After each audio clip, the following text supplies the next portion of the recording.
But before we do that, does anyone have anything that they need the church to remember tonight? Because if you have a need, your need can be met during this last song. It can be met on the drive in. But we're going to go ahead and you have a need, yes. Okay. You can be well. You sure can. And we'll pray for you.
You all could be seated.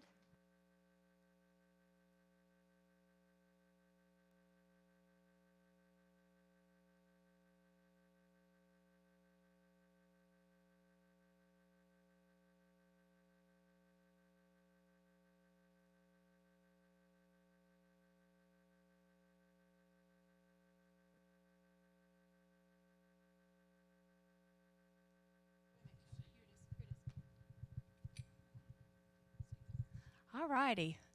Happy Wednesday, everyone. I hope you all had a wonderful 4th of July holiday. And we're not going to take up an offering, and I'm going to not sing anymore. We're going to go ahead and have the sermon tonight. it was, I was riding over here in the vehicle and I was preparing myself. I came over early. I needed to eat and print out my papers. And I was in the Jeep and I was just felt the presence of the Lord, just like I felt them up there on that song that we did that wasn't even supposed to be the song that we were going to do. I don't even know where that one came from. It was the Lord. And it's just so wonderful that we are that blessed, that it doesn't matter where we are, that we can prepare ourselves and we can feel it. And it's just such a wonderful feeling, and the peace and the joy. Because I was so exhausted, and I was driving over here. I thought, how am I going to do this? Like, I haven't slept. It's been hot all day. And then I was just so refreshed just driving over here and listening to the message on satellite radio. I love that because there's barely any commercials, so it's just praise music after praise music. And so tonight, this has been in my spirit for a long time. I was actually supposed to do it Father's Day weekend, but I ended up needing a mental break, which goes along with my message, and I went to the beach. And so my dad was like, that's just too much for you to try to drive home from the beach and then come in and do that message. So I've had this almost ready since before Father's Day. And it has two titles, but the official one is Encouragement for Your Mental Health. And the other one is Mental Status. What is yours? And you're probably sitting there wondering, gosh, we have been taught so many times on the battlefield of the mind. They've really just drilled that in our heads. Well, guess what? That's not what I'm talking about. I'm talking nothing about that. Yes, it's all related, but that's not the direction I'm going with it. I'm going with it essentially on encouragement and how we as Christians should act when other people that have mental problems or other people that have things that they're going through, how we should respond to them.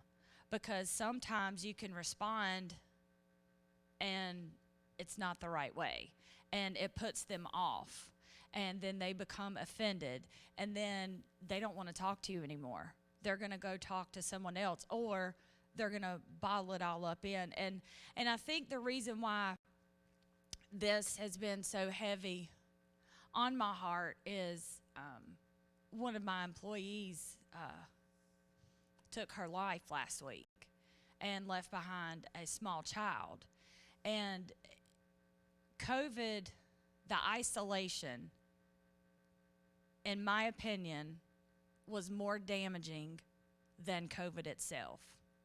The isolation was terrible. I had it. I had COVID. I was sick as a dog for 16 days. I literally thought I was going to die. My mom thought I was going to die. But the worst part of it was the isolation and how lonely I felt and how sad I felt because I couldn't hug someone. And human touch and human connection is what Jesus gave us. He gave us people. He didn't just set one person out there and expect them to do everything by themselves. He gave them a helpmate. And then you'll hear later on when the scriptures I use, he had friends. Lazarus was one of his friends, one of his good friends. So that is why, and so many of my friends, I see their posts on Facebook, and you can just tell that they need that one person to call them and say, hey, I'm just checking in. Are you doing okay? Because sometimes it's something that simple can make the world of difference in someone's life. I call it a mental health check-in, but it makes the world of difference in someone's life when you just do something that seems so small to you. It could be the biggest thing in the world to them. So tonight we're going to talk about that. And we as people, as we all know, We like to think of ourselves as strong. There's some very hard-headed, stubborn people in this church tonight that have that hard, they're like an M&M. Yes, I'm talking about you. They're like an M&M. They're very hard on the outside, but on the inside, that is where that sweet, gooey goodness is. Once you get past that, I mean, who really likes the coating of the M&M? Does anybody first put that M&M in your mouth and you're like, that's Amy's food noises. If you've ever eaten with Amy, as soon as she takes a bite, she goes just like this, right? Those of you who have seen her. But she doesn't do that when she puts that M&M in her mouth for the first time because it's that gross candy coating. But once that melts off and you have that inside that's just soft and gooey and chocolatey, that's when we become fragile because we are humans. We're not robots. And we are fragile. And sometimes when someone's fragile, we're going to have some interaction. So, Teresa, how would you feel? How would it make you feel if I looked at you and said, well, did you ask God to take away your depression? How would that make you feel?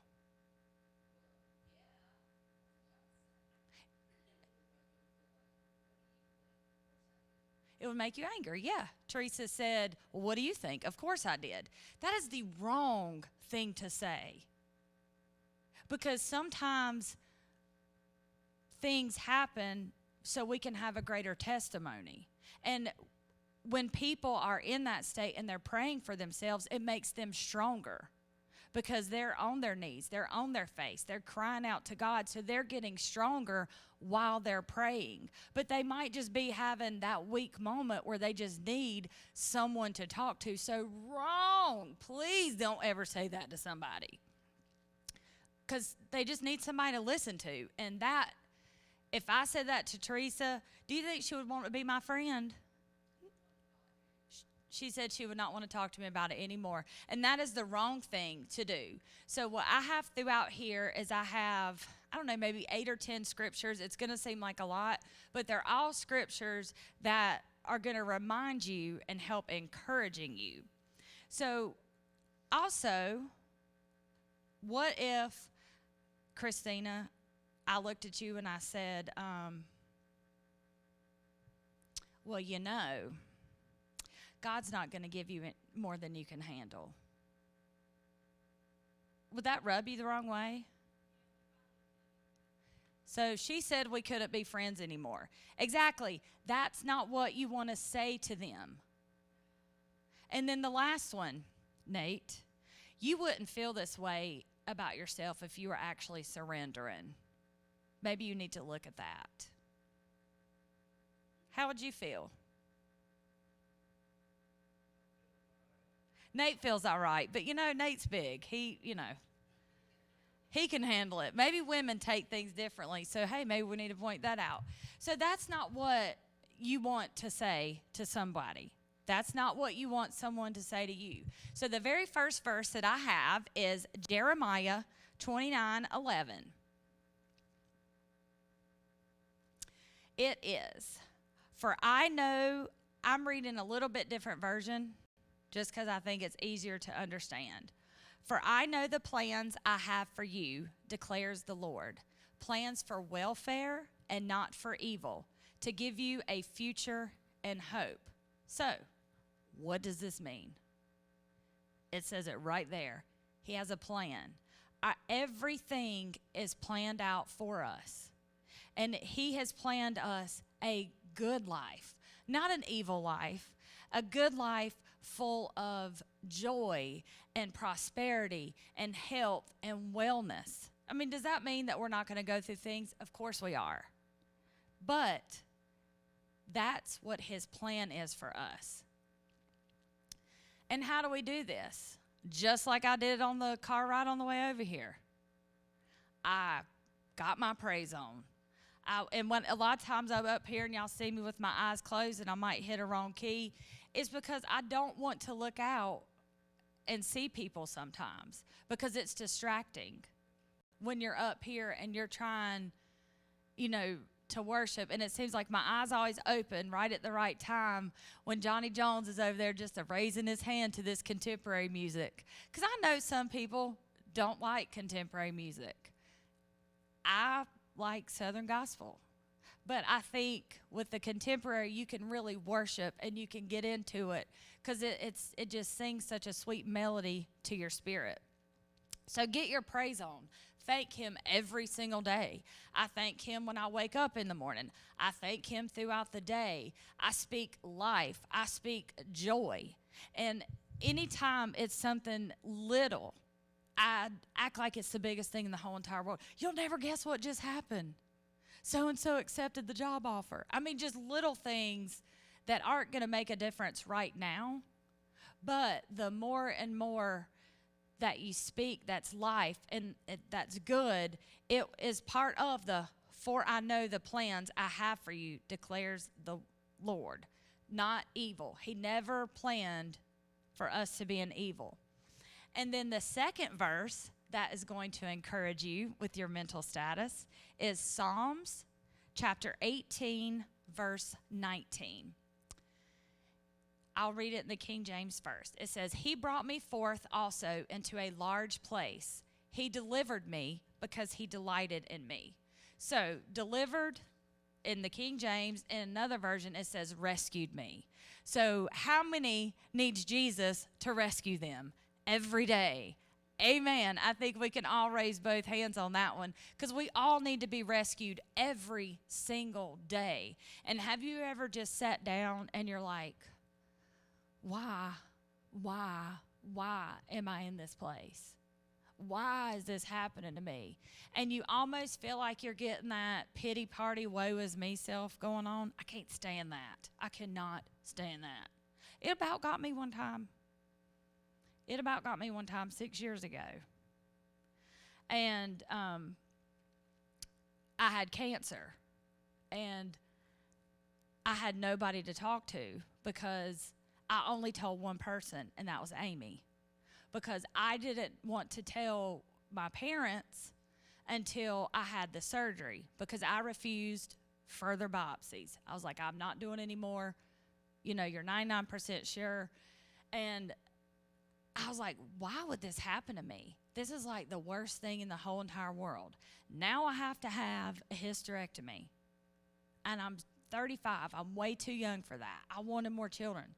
Why is this happening to me? And then it was like when I had it and then I had my surgery, I woke up and I was like, duh, so I can help other people. So other young women that have to have surgery, I can tell them what it's going to be like. I can tell them what the emotions they're going to feel.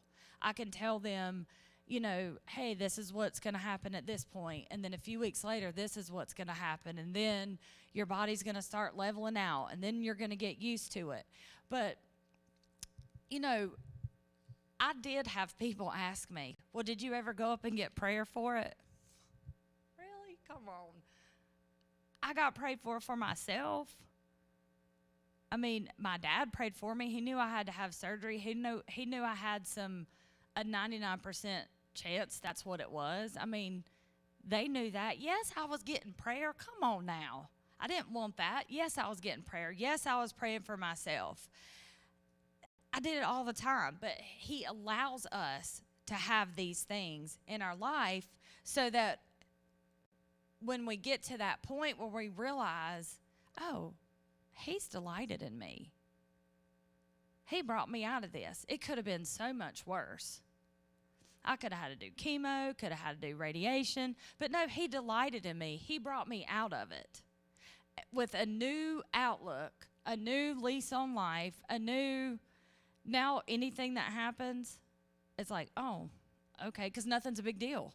Like nothing is a big deal anymore. It's just not. And because he delighted in me. He brought me out of that place. He delivered me. He rescued me. And now I can be a help to other women that have to have the same surgery at an early age. So these things are in the flesh because we can use them to release unto other people joy and hope and love and peace about their situation. So I delighted in being a mom. What is something you delight in? I know what Joe delights in. Joe delights in work. He did a wonderful message on work and actually used his message when I was talking to my staff the next 2 days when I had staff meetings with them. I pulled out stuff from his message. That's what he delights in. I delighted in being a mom. I have been blessed with kids that are not my own. Like Sadie, I get to take her shopping.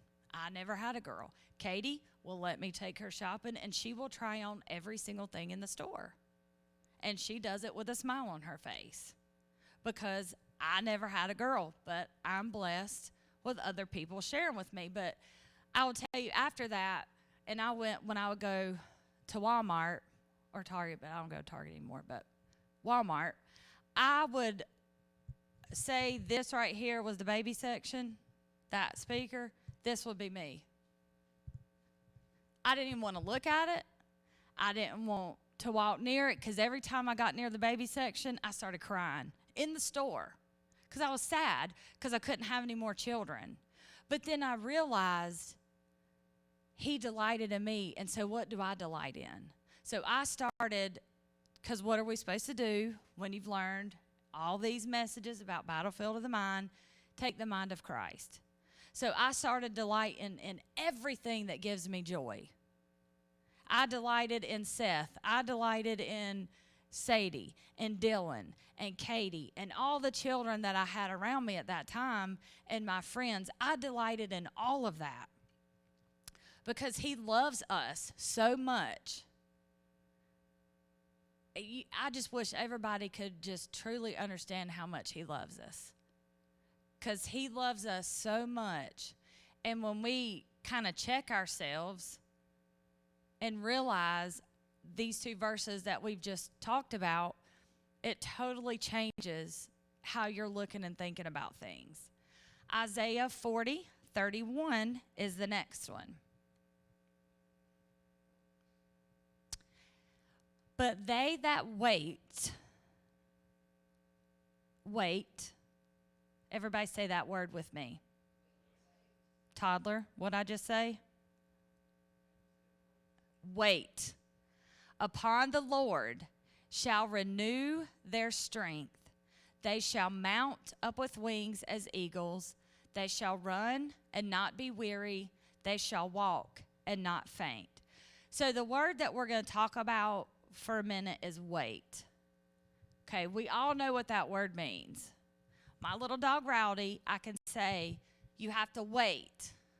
And I can walk away and he just stays there because he knows what wait means. I wish we were all like dogs and knew what the word wait means, because we don't. And we get in a hurry and then we mess things up. So what happens if you don't wait? You're not going to renew your strength. You're not going to mount up with wings. You're not going to soar. You are going to be weary, because what happens when we don't wait? Say, for instance, you take a job that you were not supposed to take. What is the first thing that's going to happen when you take a job you weren't supposed to take? Anybody want to answer it in this church? I know Sonia can answer it. What is it, Nate? You want to quit? What else? What will happen to your church life, to your church schedule? Yep. You will not go, because why? You're going to be in a job the Lord did not have for you, and guess what? You're about to miss every single service. Why? Because you're about to be working every weekend. You're about to be working every Wednesday. Well, I told them that church was going to be a priority. And I know, though, that I'm worked the past 12 Sundays and the past 12 Wednesdays, but they keep saying, no, it's because you did not wait. So now you are weary and you're not running and you're basically fainting because you have nothing left to grasp a hold of. But what happens when you wait on the job that the Lord has for you? You will have the time off. Yes, you will get to be in church. It is very rare. I know I'll use this check mark, starting at Teresa, me, all the way back to Sonia, because the four of us have very similar jobs. We all work at a computer all day long. We all are supposed to work 8 to 5. Every now and then, you're going to get stuck there till 6:30, 7 o'clock, 7:30. Every now and then that's going to happen. And when it happens, there's nothing you can do about it. Like, I know one time I got stuck on a disaster call because we outreach to all of our members that live in the path of a hurricane or that live in the path of a fire, that are in a wheelchair, get chemo, or have oxygen, because we want to make sure they have a way out, they have a plan. So I got stuck on one of those calls, and y'all had no piano player. But it doesn't happen that often. Why? Because I have prayed about every single step that I have taken in my career. I've never made a move without praying about it first, because I want to wait. Why do I want to wait? Because I want to run. I may not run fast. I may get out of breath, and I may run awkward. But I want to run and not be weary. I want to stay upright. I don't want to be, weak and tired and beat down and defeated and unhappy in a job. Yes, everybody's job gets on their nerves. I think this check mark, we're all in that same boat right now. But it's a season. It's very seasonal. Everything gets better. I know right now Amy is so busy, she can't even take on more people. Would she like to take on more people? Yeah, probably, but she can't because she's super busy. And what? And hot. It's a very hot time of year for her because she's in and out all day long. But she has done the same thing. Like, she speaks life and speaks things into life. She is the prime example of speaking things over your life. And that's one thing, I can talk about Jason because he's not here. That's one thing I'm trying to teach Jason. He'll say, I hope I get this. I said, no, that's the wrong word. You speak it like it's already happened. This one might not happen, but it don't mean the next one won't, because every time you speak it, it builds your faith. Christina got a healing in April at the beach. She had some deal with the sun. How long did that plague you? Like a year? 2 years. She looked like, I can't even tell you. It was red welts all over her body every time she'll be exposed to the sun. She is a beach person, so that is no fun. So she stayed in the hotel room with me all day long until it got dark because she couldn't go out in the sun. And then we were getting ready to go swimming down there at the house one day, and Daddy prayed for her. I wasn't there, but I was on the phone. I think Jason was over there, and I was on the phone. He's like, your dad's praying for Christina right now. And they were just praying for her. Well, then, what does she do? That getting prayed for was her act of faith. So then what does she do? She's like, I'm going outside. And Jason said, Kelly, I just don't understand. Why would she do that? I said, then why did she get prayed for? I said, her act of faith, she's trying it now, which is what the Bible says do. She went outside. And guess what? She was completely fine. She just got back from a trip, was completely fine. So why? It's because she waited and she kept getting prayed for. She kept taking all those allergy medicines they told her to take because they thought it would help it. She didn't stop doing all that stuff, but I never once said to her, did you get that prayed for? Now, Mom looked at her one time and said, oh, you got to get that mess prayed for. You know how kind of blunt she is sometimes. But she continued on. She encouraged herself, and then she tested it out. She didn't make a mess of things. So the next verse is kind of a long one, but I think it's super cool. It's Romans 8, verses 38 and 39.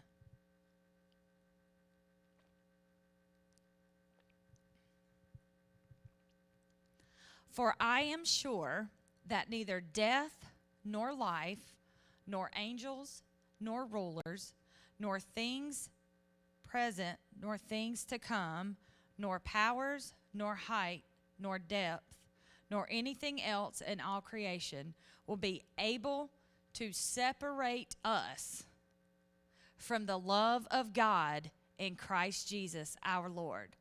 So this right here, this is why I think it's so cool. What it's saying is nothing in this whole entire world can separate the love of God. It doesn't matter if on that verse before you don't wait. He still loves you and you still love him. Nothing in this world can ever separate us. It doesn't matter what's thrown your way. It doesn't matter. He sees everything. He knows what you're thinking. He knows if you're going to mess up that plan. Like, he knows everything. It's kind of hard to believe, isn't it? You know, like, this is the will of God. A lot of us, including myself, we kind of went that way because sometimes we got in a little bit of a hurry. But the end of that verse, nothing can separate us from the love of God. That is such an encouraging part of that verse right there. And that's, you can live on that forever. Just knowing that it's always there no matter what. You can always feel it. Doesn't matter where you are, where you're sitting. You can always feel it. And sometimes, I know not that long ago, Mom taught on the seasons and how you have those dry seasons and how you're like, oh, I wish I could just feel them. And it's so hard to feel them. But in that dry season, if you remember this verse right here, you might not be getting all those tinglies all the time, but you know that he still loves you. And that is the greatest thing of all, because like we talked at the very beginning, that's human nature. You want to be loved. Your children want to be loved. Your friends want to be loved. Your spouse wants to be loved. That's what everybody wants in this world. Even when we fall down and we skin our knees up real good, he still loves us because he's right there to pick us up and put his arms around us and remind us. Isaiah 43, verse 2.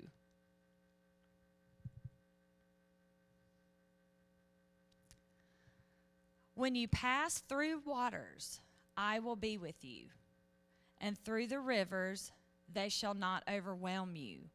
When you walk through the fire, you shall not be burned, and the flame shall not consume you. That's a wonderful one right there. So basically, you're not going to burn and you're not going to drown. But how can we relate that into our life? If God has a job for you, I remember when I started one job a whole bunch of years ago. I was a nurse, but it was, early on. I worked with a bunch of devils. They gave me nicknames. That's why I tried to tell Sadie, because we were just talking the other day, and she was talking about how these kids, I said, oh, don't worry. It's not going to change because I'm 41, and people are the same. People are always mean. I don't know why we expect more from adults, because sometimes it's just worse. But anyway, they had nicknames about me. This was a really good job. I didn't have to work holidays. I didn't have to work weekends. I was only on call for Christmas and Thanksgiving. And as a nurse, for 8 years, I worked every other weekend, every other Christmas, every other Christmas Eve, every other Thanksgiving, so this was a big deal. And I got a raise, and I was a single mom, and so it was just such a blessing. But oh my gosh, those mean girls. So Amy says, kill them with kindness. Take them things. She said, what's one thing they've complimented you on, but you know they're being mean? I said, how shiny my hair is. She said, fill up a sample bottle and take it to her. And say, hey, you mentioned how shiny my hair looked. I thought I would let you try it out. And if you like it, let me know. I can get you some. Okay? Amy used to sell Premier, so I had a ton of jewelry. One day, the girl kept complimenting my necklace. So Amy said, wear one of your necklaces that, you know, you like it, but it's not, and just wear it. And if she likes it, take it off and give it to her. So I did that. You know what? They quit being mean to me. And I about let that fire burn me up. Because I about let the mean girls run me off from a good job that from our verse before I waited on and I prayed for. But I kept the faith, and I got some counsel that might have been a little bit of, you know, seemed odd giving them things, but it was killing them with kindness, which what this whole thing is about is being nice to people. Just show some kindness and show some love towards people. Because I did not let those devils run me off. Why? Because I knew that that's where I needed to be. I knew that was the job that God had given to me because I had 2 interviews that day. And Dad said, go to the one you want, sit in the parking lot, and claim a parking space. He said, decide which one you want. So at the end of the day, I had 2 morning interviews. I drove to the one place, and I claimed that parking spot. And that's the job I got. So I waited, and I was patient. And it was a very good job for a very long time for me. But I had all of that because I went through things, but he was always with me the whole time. So the next couple of verses, I'm not going to go into a lot of detail, but I want you guys to have them. The next one is 2 Timothy chapter 1, verse 7. For God gave us a spirit of fear. I'm just kidding. He did not give us the spirit of fear. I was seeing who I was listening. But of love and of self-control. So I was sitting down at Mom and Dad's. And it was like 6:30, and me and Rowdy were sitting in the recliner. And we did not have the TV on. And we were sitting in the recliner. And then I got up, scared Rowdy to death. There was nobody around. I don't know what that was, but I had the spirit of fear. So I got in my vehicle, and I came up here, and Nate was up here at the church. And he's like, hey, what are you doing up here? I was like, well, so this thing just happened. But it scared me to death. But God didn't give me that spirit of fear. It was probably a bird hitting the glass. Because birds are crazy. But they do make these window clings that if you have glass, like big glass windows, you can put on your windows, and it breaks up the reflection. Anyway, it helps them from hitting your windows. But God did not give us that spirit of fear. He gave us the spirit of love and of joy and of a sound mind. He doesn't want you to walk around all the time being anxious and stressed out and your stomach hurting and you're getting an ulcer and you just don't know what to do. I'm trying to talk to a couple girls at work about this. I'm like, we can't fix it. So, oh well. That's what you have to do. If you can't fix it, it's not ours to fix. We reported it. I reported it. We documented it. We're done. Oh, well. That's the attitude we all have to have. Because if not, then we're not obeying the Bible. Because God doesn't want us to be that way. And in Philippians, it talks about where you're not supposed to be anxious. You're not supposed to be stressed out. You're supposed to have a sound mind, a good, clear mind. So you have to really guard yourself and make sure. And I'm hopeful that all of these encouraging scriptures you can take with you on your journeys when you go to work. Joshua 1 and 9. Joshua 1:9. It says, "Have I not commanded you to be strong and courageous?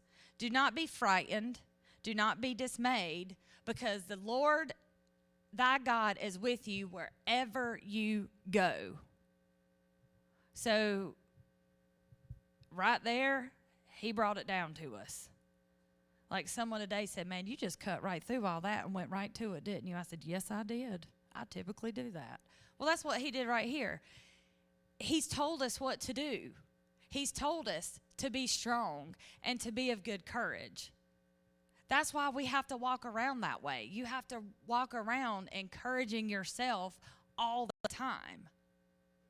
Because who is it? David encouraged himself daily. That's what you have to do. But you're not going to encourage yourself all the time. I'm addicted to Hallmark movies. I'm not afraid to say it. I'm picked on by them. My sister hates them and picks on me about them and has my whole life. But guess what?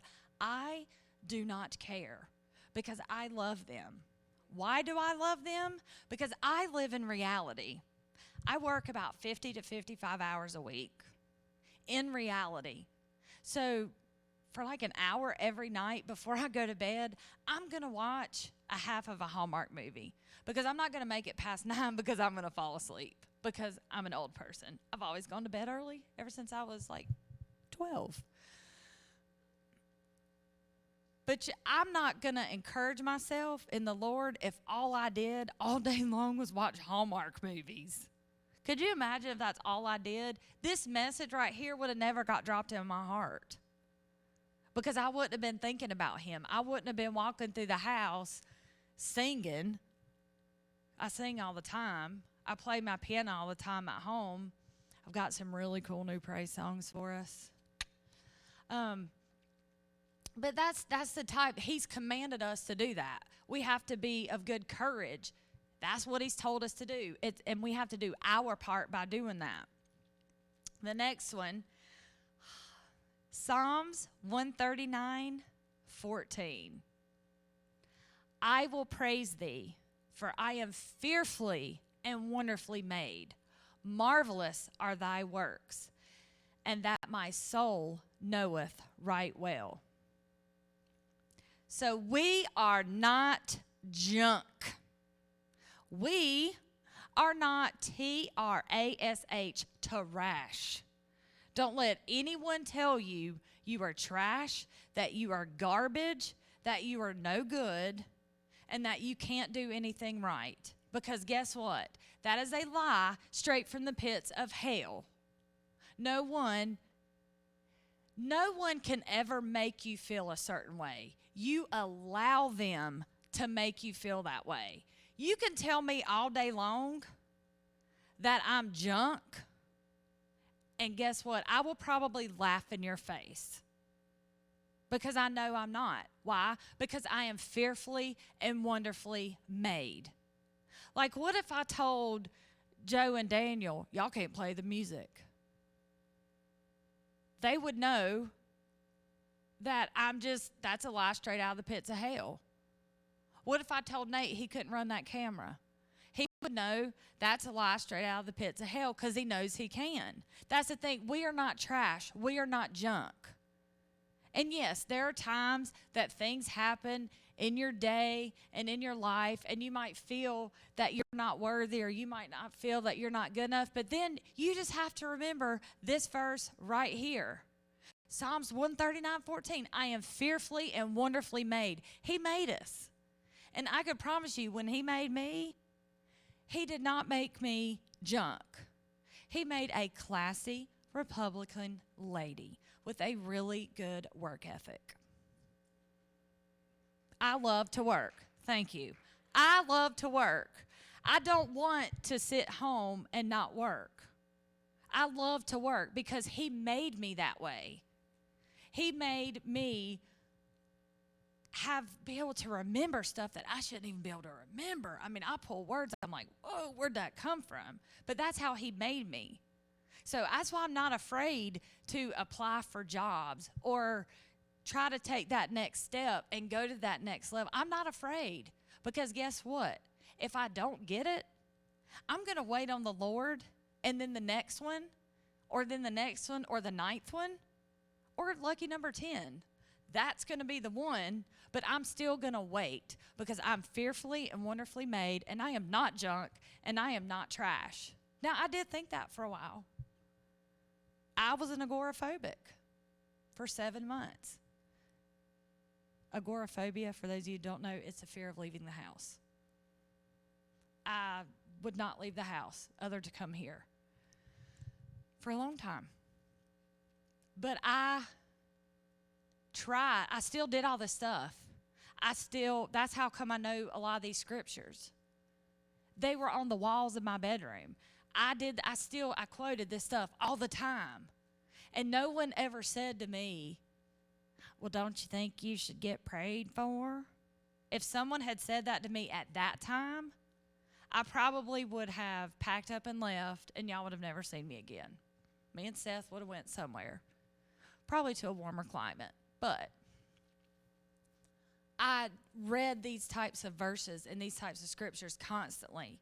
And I realized that I am fearfully and wonderfully made. I am not junk. I am not trash. I waited on the Lord. I have wings of an eagle. I can run and not be weary. And I'm not anxious. The next one is going to be Romans 8:31.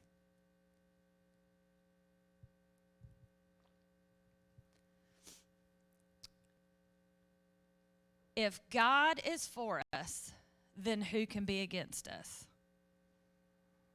Enough said. Matthew 11:28. Come to me, all who labor and are heavy laden, and I will give you rest. I labor. I am very heavy laden. We are getting our kitchen completely remodeled and gutted. Amy walked in the house yesterday and said, what can I do? I said, I forgot to clean out 2 cabinets. And I'm in the middle of work, and I said, can you please just clean out those 2 cabinets? Sonia is my strong friend. I have no muscles at all. I don't pretend to have muscles. I called her Monday morning because Katie would be the one I would call for muscles, but Katie's very sick. Y'all continue to pray for her. So Sonia came and helped Jason move the furniture, because I knew I wasn't going to be able to move that furniture. I wasn't even going to try. So they were moving the furniture, and Jason left Monday, and so I've still been working all day, and then at night finishing cleaning out the kitchen. And then today, and me and Amy had this conversation. Me and Tanya had this conversation. I think your fridge will be fine. Yeah, it would have been, but they had to cut off the power in the kitchen because they pulled out all the appliances. So I had to unload that refrigerator by myself with the air condition turned off in the house, and it was hot today, while I'm working, trying to not miss a meeting. And then I knew I had to come here tonight and do this. And I was like, oh, my Lord. I'm just sitting there, and I'm thinking, it's like 4:30, and I'm sitting in a meeting, and I'm half paying attention. They said, directors, all you directors on the call, what do you think? And I'm like, okay, if I get this straight, you said blah, blah, blah, blah, blah, blah, blah. Thankfully, I heard correctly. But I was like, Lord, I said, it's 4:30. I'm still working. I'm exhausted. I'm hot. I'm starved to death. How am I going to do this tonight? So I started delighting in myself like he's delighted in me. And I encouraged myself on the way here. And I have felt great ever since I've been here. And then we all know the story of Lazarus. We all know that Lazarus was, who were his sisters? Quick. Mary and Martha. So they called upon Jesus. And who was Jesus to Lazarus? Very good friend. Very, very good friend. Hey, you need to come help us. Our brother is very, very sick. And he got very sad. So the last verse, and then he went and he healed him and raised him from the dead. But he was very sad. So that's the last verse in my closing, is John 11:35. Jesus wept. And the reason I'm closing on that too, you can weep. You sure can. Sometimes weeping gets all that junk out. But after you weep, Jesus raised somebody from the dead. So after you finish crying and bawling your eyes out, remember all these verses. Encourage yourself, because you are fearfully and wonderfully made.